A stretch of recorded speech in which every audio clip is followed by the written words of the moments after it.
Hey guys, Fan here, and today I'm bringing you guys a quick first impressions video of Diablo Immortal. Some of you guys have seen me playing this game at the start of my HOTS videos, and that is absolutely correct. You guys have been asking what game it is. It is the technical alpha, closed alpha of Diablo Immortal, which you can see on the screen right here. I was lucky enough to get a invite, and I've been checking it out, and a lot of you guys wanted to kind of see a first impressions or hear what I was thinking about the game, so here we go. I'll show you guys in this video.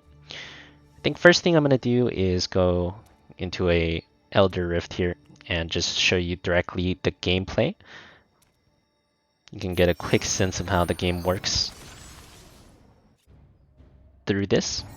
So you can see it's very similar to other Diablo games. I'm playing Demon Hunter. There's 4 classes. There's Demon Hunter, Monk, Barbarian, and Wizard, at least in this technical alpha. Maybe they'll add more later on. I'm not certain.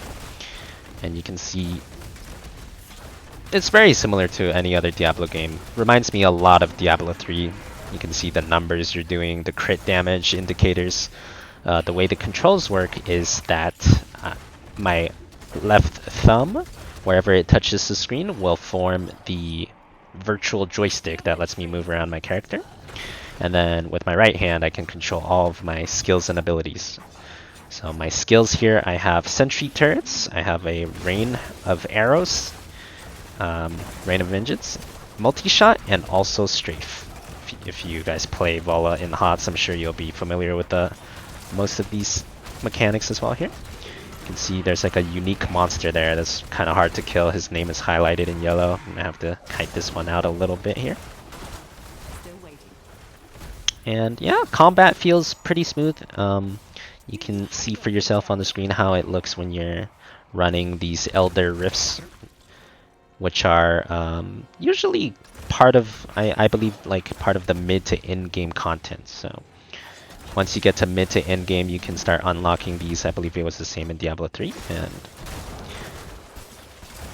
yeah, overall, I would say I've been enjoying grinding the game. It's definitely been pretty fun if you enjoy the Diablo-esque ARPG games where you kind of, grind to get better gear, better equipment, and better skills. It very much feels like Diablo. So been enjoying how the game has been playing so far.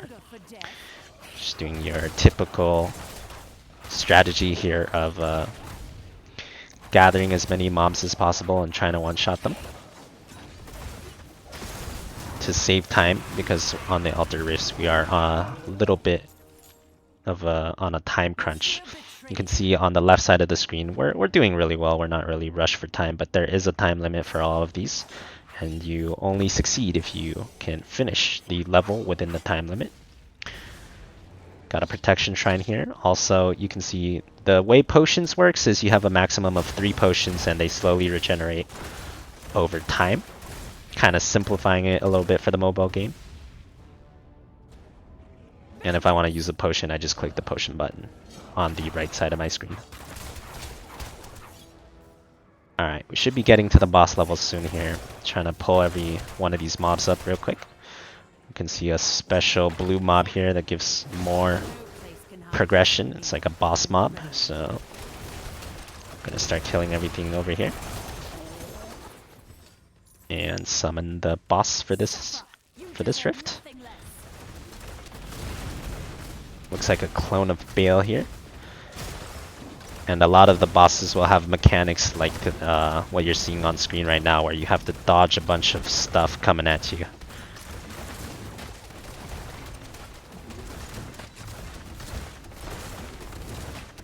I found most of the Elder Rifts pretty easy to do in this game. There's a different category of rifts called Challenge Rifts, and those are kind of like the ones you grind for leaderboard. So if you're really intense about grinding, you want everyone to know your name, there are very difficult rifts that you can do as well to compete against everyone else. And if you guys want to stay tuned and learn about like the nitty-gritty details, I'm gonna go ahead and show you guys all the details about the items, the skills, how to level them up, how it works. So stay tuned if you want to see stuff related to that.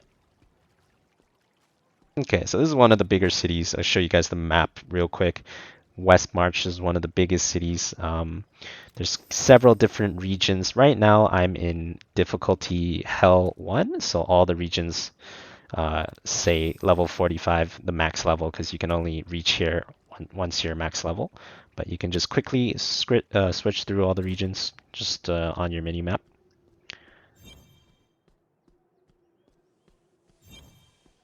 I'm in the biggest city here, West March, just because it's easy to show you guys everything, because there's a little bit of everything here. Okay, so here we have Charsi, the blacksmith, and this is basically how you upgrade your item. Normally, after a run, oh, we have an upgrade. Nice. It's perfect. So I can show you guys the items real quick.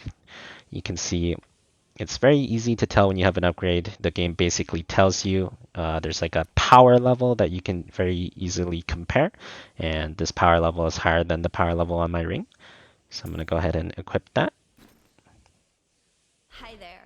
Going back to the blacksmith, you can just salvage everything you don't need, and they will give you the materials, which you can then use to upgrade items. So you can see my items here already have some upgrades, but for example, for this item, I need 600 of these scrap materials, which you can get by scrapping common items, and I need 20 of these enchanted dust, which you can get by scrapping rare equipment, right? And that's basically how item upgrades work in this game. I hope that can help. Speaking of items, I'll show you guys my items real quick. You can see there's legendary items in this game as well. And usually the legendary items, they will have a legendary attribute, which changes the way one of your skills works. So you can see on the vigilance bow I have, it makes my sentries also launch a rocket every 2 attacks, which is pretty cool. For this one, my shoulders, the Rain of Vengeance, which is the AoE circle that you saw earlier, it makes it slow instead of just doing damage, right? So you get a lot of these like legendary items that will alter the way you play your character. Just scrolling through them real quick so you can see. There are also charms in the game, which I believe come from Diablo 2. I remember in Diablo 2, you used to put all these charms in your games. And you would put them in your inventory, fill them up, try to get maximum levels towards skills. And these exist in the tech alpha as well. But the thing is, you can get a +1 rank towards any skill in the game, not just your class. So when you're upgrading these, you can, upgrade it to get an additional +1 rank, but it might not even be something of your class. So if you're looking for like a really good charm that you can equip, it might take you a long time. They don't actually do anything in your inventory. You have to actually equip them, and there's a slot for the charm. Let's see, what else do we want to cover here? Okay, so there's gems in Diablo Immortal, just like there are in every other Diablo game. The way the gems work in Diablo Immortal is 2 types of gems. So there's normal gems and there's legendary gems. So here you can see these are all the normal gems that have been in pretty much every Diablo game. I'm sure you guys know how they work. You slot them into any of your items that are non-legendary. You can slot them in any that have sockets, and they do various things like plus damage, plus armor penetration, plus life. And there are also legendary gems, which you can slot only into the legendary items right now. And you can upgrade these as well by having duplicates and using a weaker one to upgrade a stronger one. And these legendary gems will all do different specific things. For example, the lightning core. You have a 10% chance of inflicting chain lightning. I think I have a few other ones here. Let's see. We have Seled's Weakening, which gives you 11% increased damage after killing a elite monster. And we have Lowe's Focus Gaze here, which makes your charged abilities charge faster. So there's all kinds of legendary gems with all kinds of different effects. So it seems like customizing your character will be something that is very possible. Show you guys the skills on the Demon Hunter, which is the one I've been playing. as well. You have your basic attack. You can choose between two basic attacks here. And then there are all sorts of skills which you can mix and match. You can choose basically four of any of these, right? So if I want smokescreen instead of any of these four, I can just click and tap and equip it. Um, and yeah, you can kind of customize your own character this way as well. As far as end game goes, I already talked about it a little bit. Obviously, when you start playing, you're going to progress towards the storyline. It's a pretty good storyline. It's supposed to happen in between D2 and D3, I believe.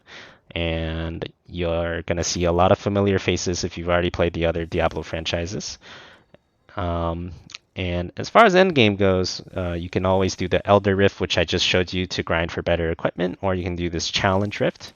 And Challenge Rift is the very difficult one where there's leaderboard aspects involved, and you can kind of grind up more and more levels, higher and higher rifts. And if you're the best, you can show it off by clearing a rift level that no one else can.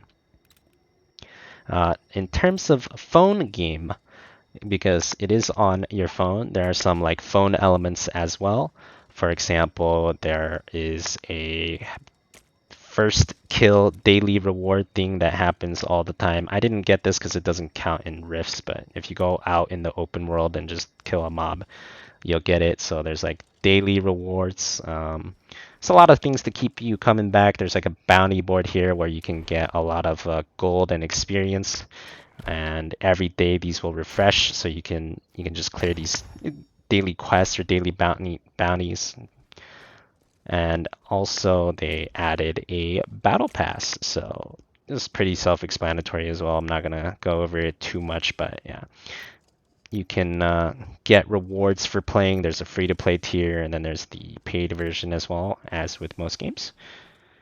And I think that more or less covers the basics of it. I don't want to show you guys too much of the storyline, because for people that want to enjoy the lore, I want you guys to be able to experience it for the first time yourself. So I'm intentionally not going through any of the like storyline dungeons and all that stuff. Um, I guess the one of the last things I could touch on is that there is PvP in this game. From what I've played in the tech alpha, there's a place where you can PvP, and it happens every like 3 hours. And the winner of the PvP gets a chest, which has a lot of really strong items and rewards. So that was a pretty cool thing that I discovered. And there's also a market where you should be able to trade with other players with in-game currency. I believe you will not be able to buy or sell in-game items with actual money. So there will be no like direct actual money for in-game items. These in-game items will be available, but you have to buy them with platinum, I believe, which is the in-game currency, which I don't think you can get directly with money. You have to kind of earn it through playing the game. So that's about it. Hope you guys enjoyed the first impressions video of Diablo Immortal Tech Alpha, and yeah, let me know if you'd be interested in seeing more videos like this in the future. Peace out.